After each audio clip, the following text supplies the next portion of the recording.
The fire cannot touch the mind, only reveal what it already is. A whisper lost in the dust beneath the Colosseum. A sentence scratched by a slave's fingernail into the wall of a prison cell never meant to survive. But it did, and now you've heard it. What you've been taught about Stoicism is a lie, not an error, not a misunderstanding, a weaponized dilution. They gave you the polished marble version, clean, safe, marketable, but that was never the truth. The original Stoicism was not a philosophy. It was a weapon, forged in collapse, sharpened by exile, wielded by emperors and outlaws alike, not to feel better, but to become unbreakable. Before Nero burned the scrolls, before the Republic gave way to empire, there were teachings whispered in corridors, behind locked doors, far from the masses, private sessions, oral codes, passed down from slave philosophers to rulers of nations, not written, not published, too dangerous for ink, because the original Stoicism did not produce docile, peaceful citizens. It created sovereigns, men who bowed to no fear, men who didn't need pleasure, approval, or even safety, men who could not be ruled. What do you think happens to an empire built on obedience? When men begin to master their own minds, when they no longer react, when they no longer crave, when they no longer obey out of fear? The answer is simple: that empire falls. So they rewrote the code, stripped it, sold you fragments, turned swords into soft words. You were never meant to know what Stoicism really was, because if you did, you'd become dangerous, and they knew it. Marcus Aurelius, emperor of Rome, wrote his meditations not to teach others, but to command himself. Each sentence was a reminder, each phrase a chain tightened around his own weaknesses.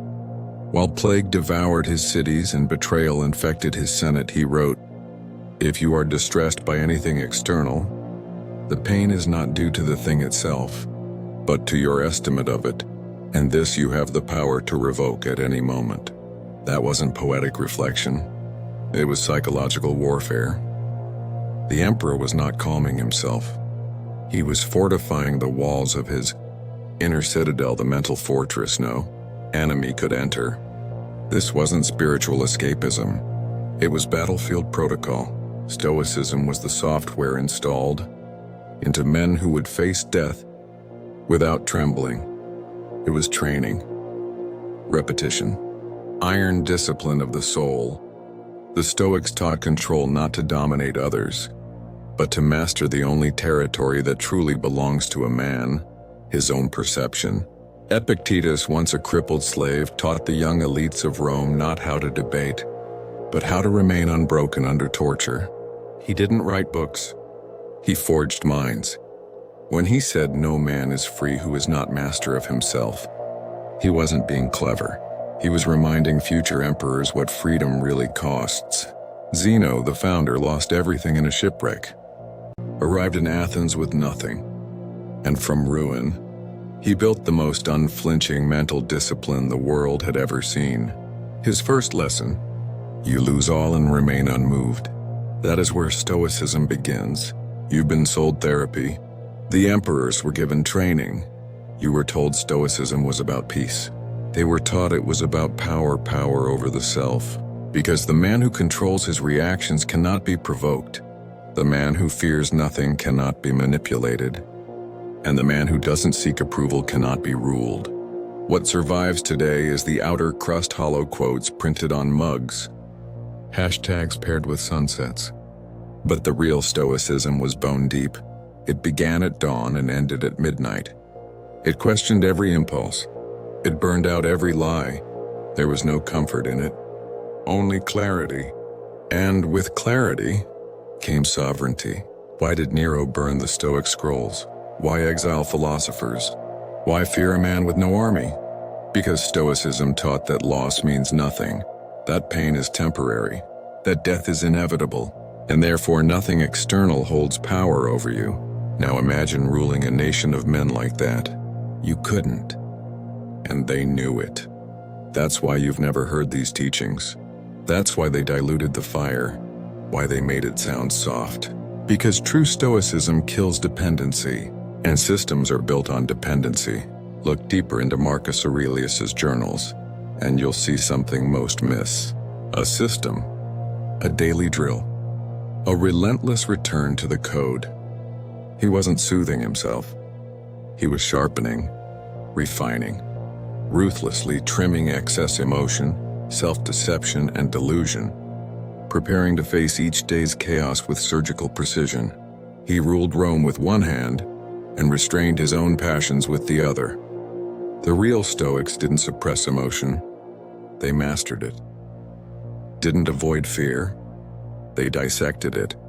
Didn't reject pain, they welcomed it as training.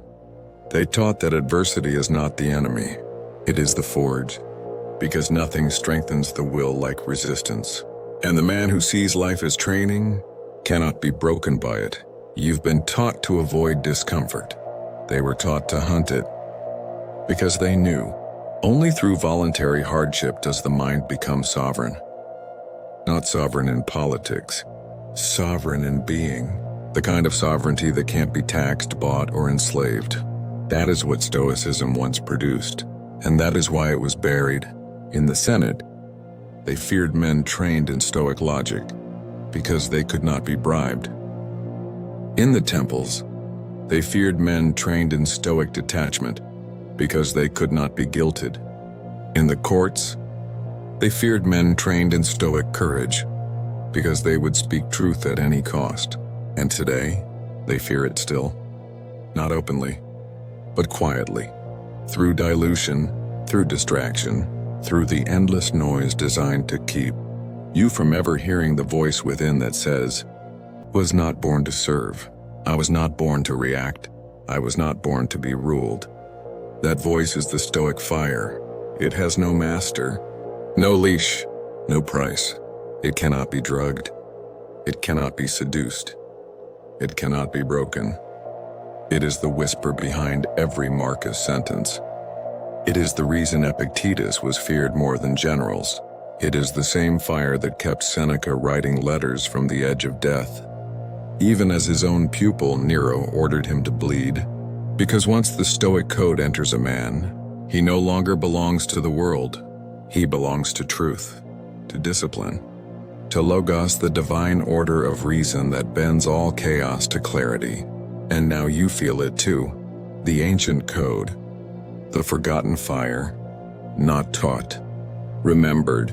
You were never meant to be a pawn, never meant to beg for peace, never meant to cower before storms.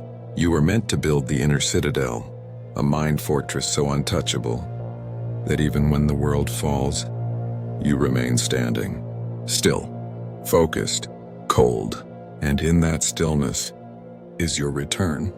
This is where the descent begins, not into emotion, not into comfort, but into clarity. The Stoic path isn't for everyone. It doesn't make you feel better. It makes you invincible. And once the code is activated, you don't go back. You can't go back, because once you taste sovereignty, you've heard the whisper now, the same whisper buried under centuries of noise. And the only question that remains is this: will you listen or return to sleep? Because the scrolls may be ash, the statues may be dust, but the code lives on, and you, right now, and no empire, no system, no algorithm can silence it ever again. Theme: psychological warfare and control. Power does not shout. It does not scream. It does not chase. True power waits, listens, observes, then acts with ruthless precision. That's what Marcus Aurelius understood, and what few have ever realized since. He wasn't just an emperor. He was a commander of inner space, and he knew the only empire worth ruling is your own mind.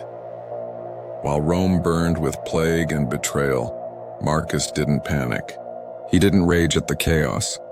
He didn't collapse under pressure. Instead, he wrote in silence, "You have power over your mind, not outside events. Realize this and you will find strength." That one sentence is a declaration of war. because it tells the truth they never want you to realize. You've been trained to believe your mind is weak, that your emotions are facts, that your reactions are involuntary, that you are just an animal, bouncing between dopamine hits, always needing more and more validation, more stimulation, more distraction. But what if that's all a lie? What if the greatest threat to those who rule is a man who no longer reacts, a man who does not scroll, who does not beg, who does not rage, a man who watches, who waits, who governs himself? That man is Stoic, and that man is ungovernable. You've been told that Stoicism is cold, that it means not feeling, but that's wrong. Stoicism means feeling everything and not being ruled by any of it. It's the opposite of numb. It's the sharpening of sensation, a full awareness of fear, pain, love, anger, and with zero surrender. Modern systems are built on the opposite principle. They depend on your reactivity, your need for approval, your addiction to comfort, and your willingness to flinch. Every scroll, every notification, every manufactured outrage is a trigger, a test, a pull on the strings of your nervous system. They have reverse engineered your attention, hijacked your perception. They don't need to rule you physically because they've already colonized your mind. This is not fiction. This is psychological warfare, and they're using Stoic principles against you. They've read the Meditations. They've studied Epictetus, but not to become free and to build systems that enslave minds subtly, silently. When Marcus built the inner citadel, he wasn't escaping reality. He was preparing for it. He knew the battle is never out there. It's in here, inside the skull. And the enemy is anything that tries to tell you what to feel, what to fear, what to chase. He trained daily, like a soldier. Every day he stripped out false beliefs. Every night he reviewed his failures without emotion. He rehearsed death, loss, betrayal, until he could stare into them like stone. Why? Because the man who does not fear suffering cannot be threatened. Can you imagine what that kind of man would look like today? He doesn't scroll for meaning. He doesn't check likes to feel alive. He doesn't argue online to prove a point.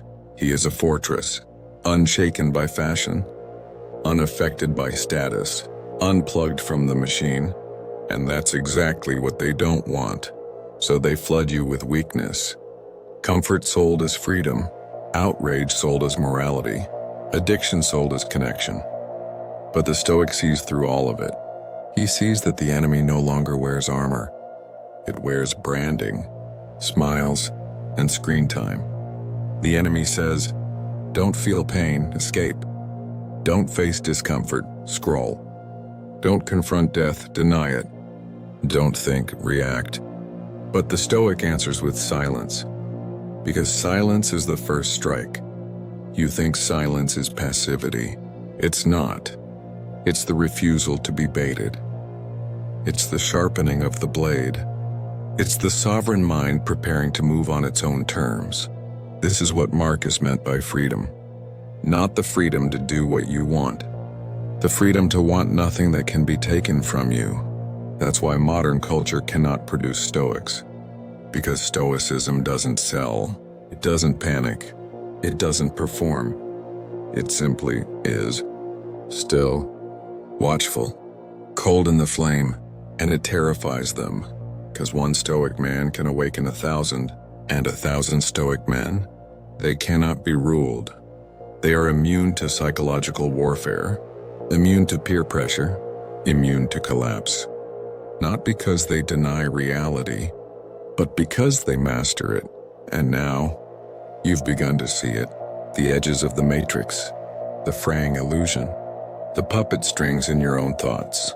This is your exit. But exits come at a price. Because once you walk the Stoic path, there is no going back. No more blaming. No more victimhood. No more waiting to be saved. You become the thing no system can process. A free man. A dangerous man. And now it's time to speak the code. If you're hearing this and something inside you remembers, if something ancient stirs behind your eyes, then do this now. Comment the phrase AMOR FATI twice forged. Once to claim the identity, again and to seal it. This is your initiation. This is your signal to the algorithm that the sleepers are waking up, that the fire has spread, that the citadel is being rebuilt. This is how you mark the moment. You're not watching a video. You're crossing a threshold. You're not here to be inspired. You're here to be reborn. And to be reborn, something must die. Your old mind, your old dependencies, your old chains. This is not motivation. This is ancient reprogramming. You are forging the new you in the fire of the forgotten code. So type it, claim it, twice, AMOR FATI, twice forged, and let the world know. The Stoics have returned. Now you stand at the edge, the smoke of the old world behind you, the silence of the inner world ahead. And the question presses in, are you ready to cross? Because most men don't. They'll live and die in the loop, falling for illusions, addicted to comfort, trapped in cages they helped build.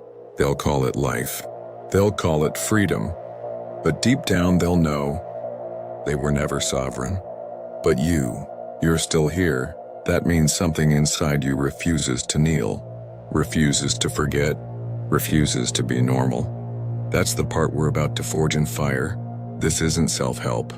This is mental warcraft. This is the rebuilding of the sovereign self, stone by stone, thought by thought. You've heard the whispers from the past. You've seen the truth of psychological control. Now the fire turns inward, because here's the final truth. No one is coming to save you, and no one needs to, because the code is already in you. What the emperors trained in silence, what the Stoics buried in their bones, what the systems of power erased, diluted, mocked, it never died.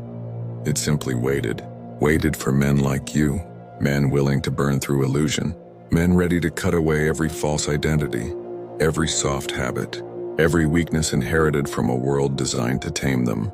That's the work now. You don't meditate to calm your nerves. You meditate to enter the forge. You don't wake up early for productivity. You wake up to meet chaos before it moves. You don't fast for health. You fast to remind the body it is not in charge. Every act of discipline, every moment of clarity, every refusal to escape. It's all the same movement. The return to sovereignty. Because Stoicism is not about serenity. It's about becoming untouchable. You face pain without flinching. You face death without bargaining. You face the system without fear. Because nothing outside you holds power anymore, and that is the most terrifying thing you can be in a collapsing world. A man who cannot be bought, a man who cannot be lied to, a man who cannot be moved by anything except reason. That's what they erased from the teachings. That's what they don't want you to know. That Stoicism in its original form made men unbreakable. Seneca wrote letters from the edge of death, exiled, betrayed, awaiting execution, and still his words were fire. He told his friends, cling tooth and nail to the following rule: not to give in to adversity, not to trust to prosperity, and always to take full note of fortune's habit of behaving just as she pleases. He didn't say run. He didn't say hope. He said stand. Even as he bled, he wrote, because the Stoic does not die when the body does. He dies only when the will is surrendered. And that is never surrendered. That's the awakening now. You're not here to cope. You're not here to perform. You're here to forge, to reforge the man beneath the noise, to kill the weakness, not with shame, but with fire. Look in the mirror and see something solid, silent, sovereign. A mind that doesn't beg, a soul that doesn't scatter, a will that doesn't bend. The modern world says be soft, be adaptable, be kind even to lies. The Stoic answers be still, be disciplined, be true even if it costs everything. Because the truth is worth your life, and anything less is a slow death. So what now? Now the rituals begin, but not rituals of performance. Rituals of purification. You start keeping a daily journal not to vent feelings, but to interrogate them. You write not what happened but what it meant, not what you felt but why you felt it, not what you want but what you're willing to suffer for. Because Stoicism is not about denying emotion, it's about transcending it. You stop chasing comfort. You stop explaining your path. You stop asking for clarity from anyone but the gods and the grave. And every time chaos comes knocking, you think it. Because every insult is a test. Every delay is training. Every hardship is a chance to prove you are twice forged. Once by the world that broke you, again by the will that rebuilt you. That's who you are now. Not a man waiting to be saved. Not a man seeking to be seen. But a man who governs himself with the calm of a king and the fire of a soldier. The Stoic path is not about getting what you want. It's about becoming someone nothing can touch. You stare into fate and say, whatever happens, I do not yield. I adapt, I endure, I evolve. AMOR FATI, not as a phrase but as a battle cry. You love fate, not because it's kind, but because it sharpens you. That's why you don't beg for peace anymore. You become the storm that peace fears. No one sees you coming. No one understands your silence. But you're not here to be understood. You're here to build the citadel, and in that citadel, there are no lies, no cravings, no noise, only discipline, only truth, only fire. The modern man cannot enter it. He's too distracted, too medicated, too comfortable. But you were chosen by suffering, refined by pressure, tempered by loss, and that makes you unstoppable. You've crossed the threshold. You've heard the ancient call, and now you return to the world, not as a slave, not as a seeker, but as a sovereign. Let them come. Let the world collapse. Let fear roar. You sit still, unshaken, eyes clear, mind ready, because now you remember who you are. And once you remember, they can never make you forget again. You are not your name. You are not your past. You are not your wounds. You are the man who watched it all burn and walked forward anyway, because that's what it means to be twice forged. Not once in fire, but again in silence, in stillness, in clarity. Now go, return to the world, but not as you were, as what you were always meant to be. A Stoic, a sovereign, an ungovernable soul in a world of obedient minds. Build the citadel, light the fire, and walk alone, like every chosen man must, twice forged, forever free.